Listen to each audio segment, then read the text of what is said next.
Hello children, good day to you all. Today we are going to discuss a story from your supplementary. The Three Questions by Leo Tolstoy is a very interesting story. This story revolves around a king, the questions that he is seeking.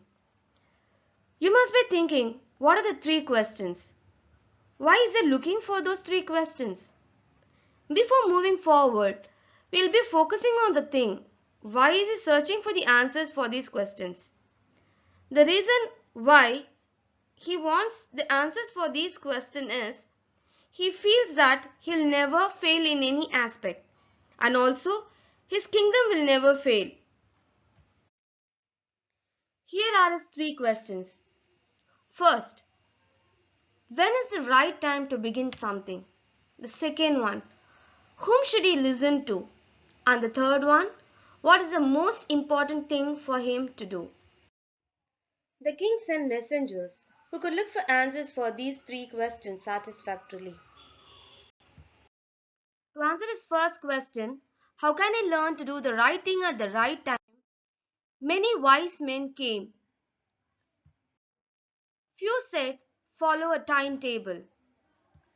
Others suggested to appoint a council of wise men to decide the best time to act. Some even suggested to consult a magician. To the king's second question about whom he should listen to or who are the people I need the most.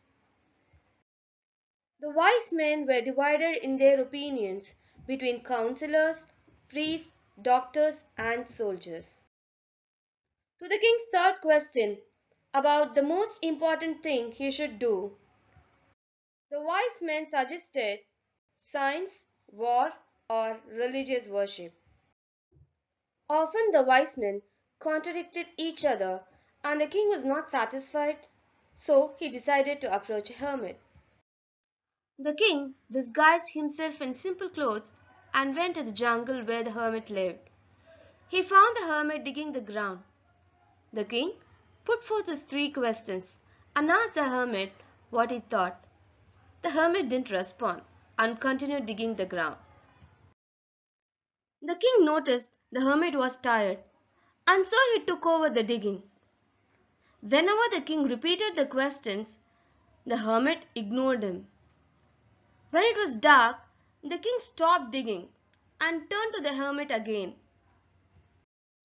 Just then, a wounded man came running towards them.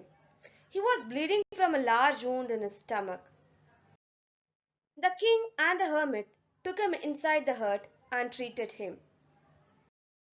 The king washed his wound as best as he could and bandaged it with his handkerchief and with the towel the hermit had. But the blood did not stop flowing, and the king again and again removed the bandage soaked with warm blood and washed and rebandaged the wound. The next morning, the man revealed that he had come to kill the king. The wounded man said, I am your enemy.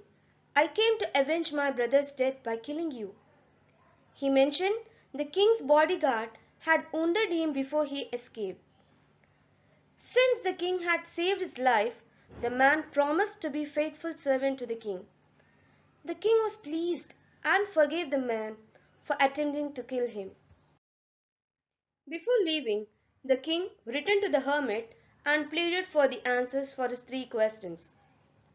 The hermit replied that the king's questions have already been answered.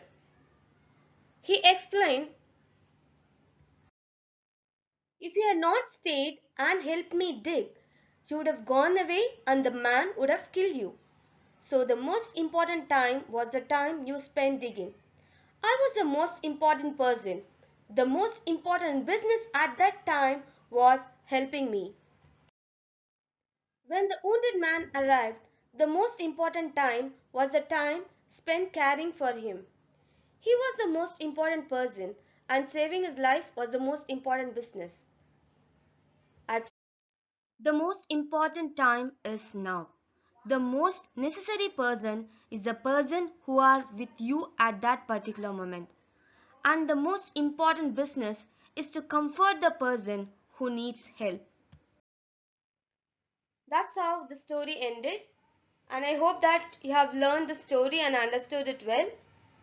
I hope that these answers not only help the king but also will help you in your day-to-day life. Thank you.